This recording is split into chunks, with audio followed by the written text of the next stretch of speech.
A $500,000 project is ahead for La Follette. City Council held a workshop last night to cover a number of topics to be added to the February council meeting agenda.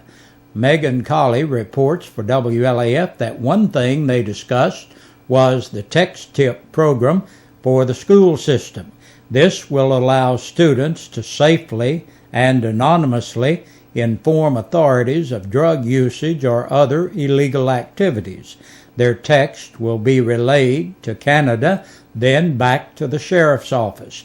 By doing it this way, the text can't be traced. Also mentioned was the appointment of a safety officer, the conversion of the East La Follette ball field into a Little League field, and the low bid on the heating air unit for the council chambers, which came from Eagle Heating and Air at $8,090.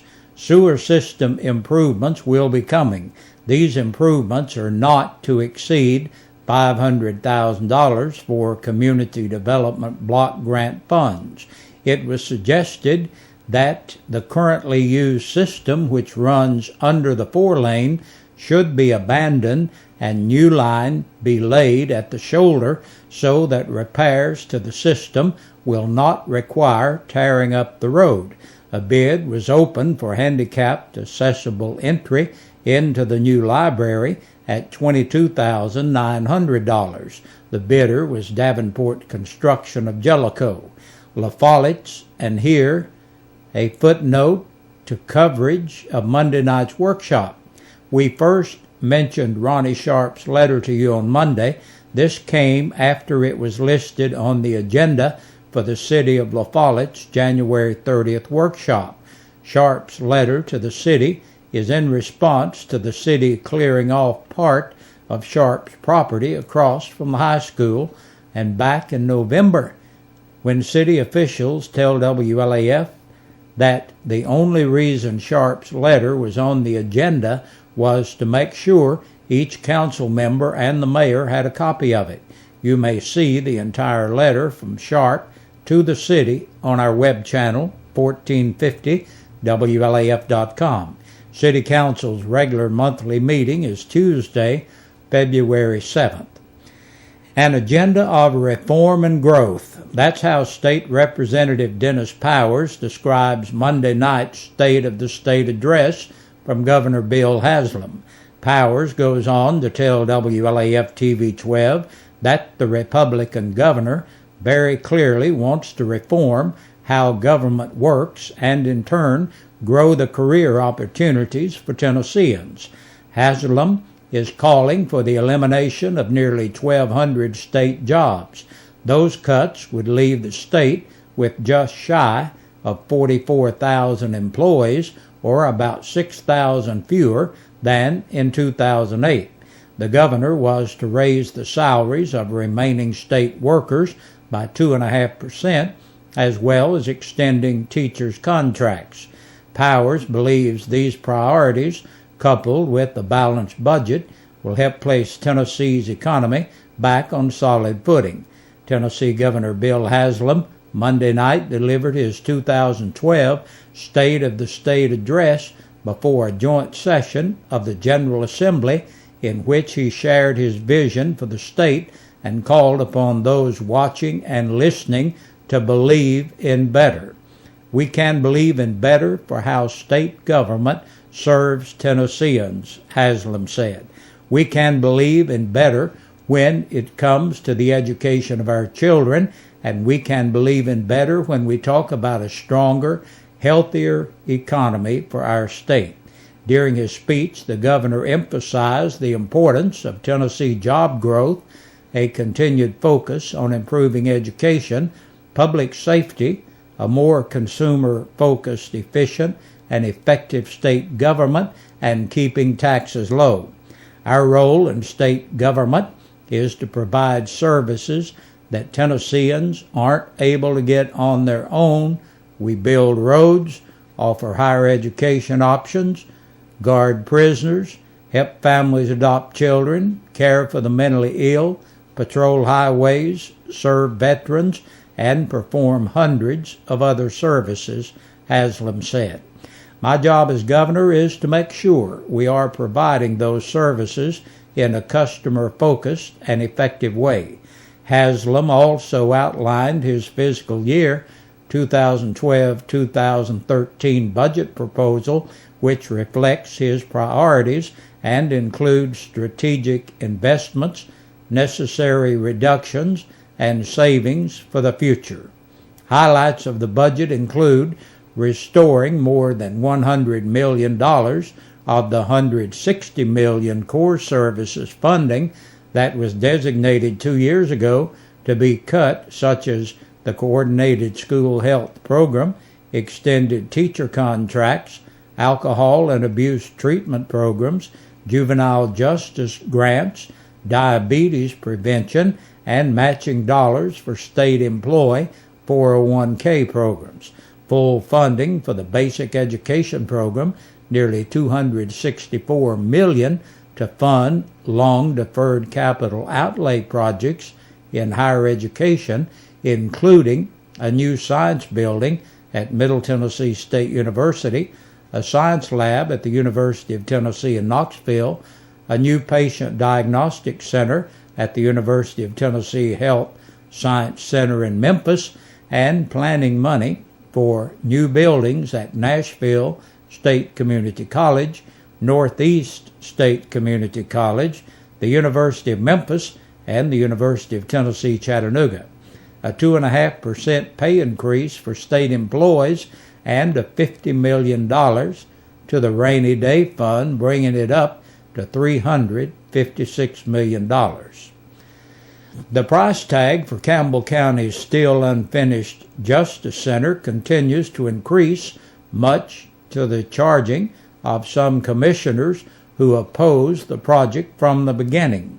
County commissioners met in a special call meeting last night to approve a budget amendment for a total of $180,000, all related to the construction of the new jail.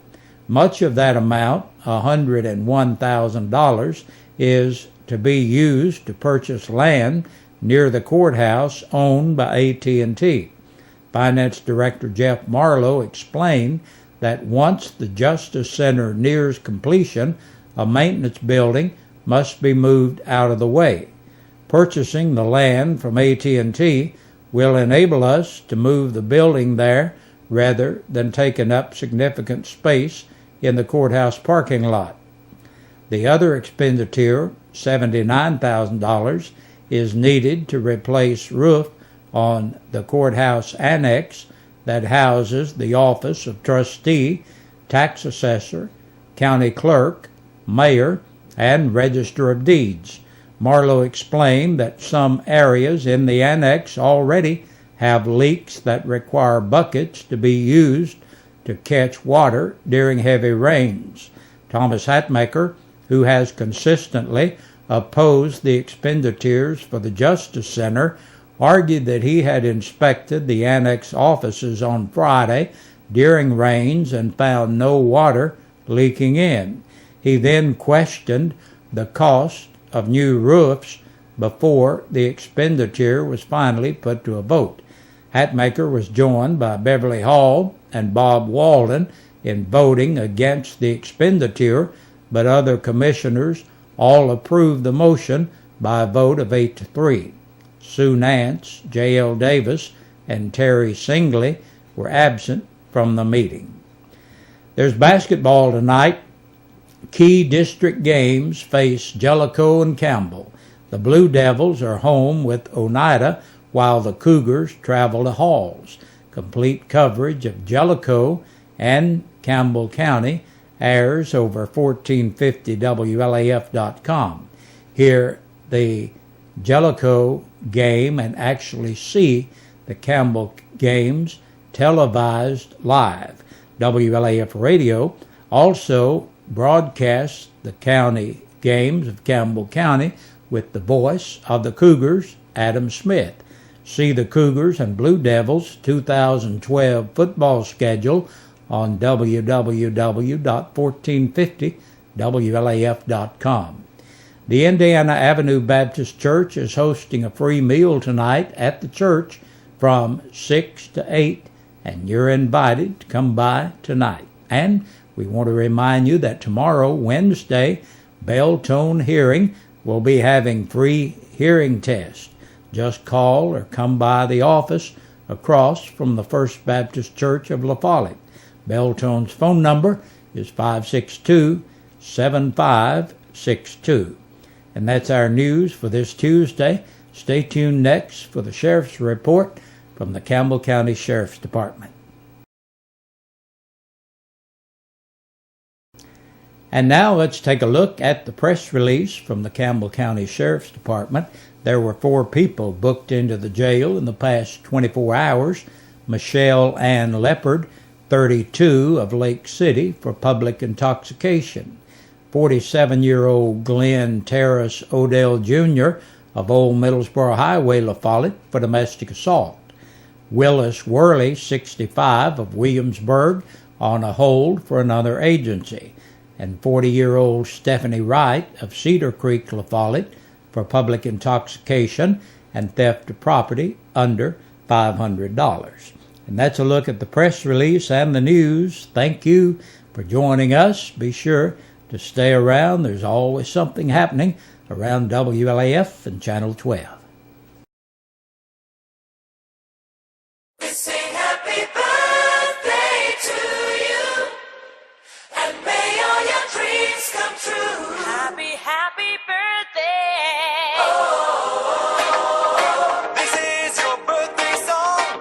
Oh, celebration all night long. Oh, may all you. Good Tuesday evening, everybody. Welcome into your birthdays and anniversaries. That's brought to you by Eastside Pizza and Deli and WLAF. Now, you know how this works.